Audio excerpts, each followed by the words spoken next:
So in this video we have a lovely wee male blackbird foraging for food.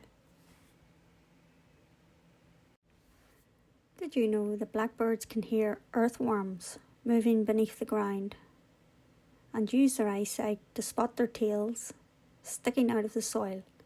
They hunt by cocking their heads and listening carefully.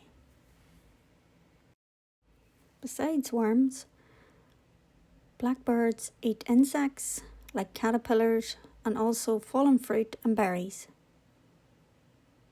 As you can see, this little male is foraging on the ground and in the undergrowth, searching amongst the leaves to see what he can find. What to feed blackbirds? There are plenty of options when it comes to feeding blackbirds.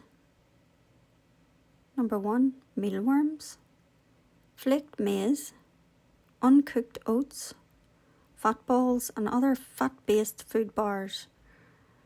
But remember to remove any nylon netting first.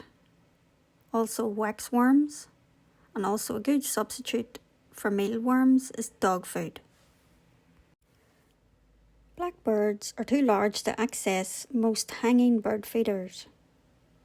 To attract them to your garden, it's best to put out food on a bird table or scatter it on the ground.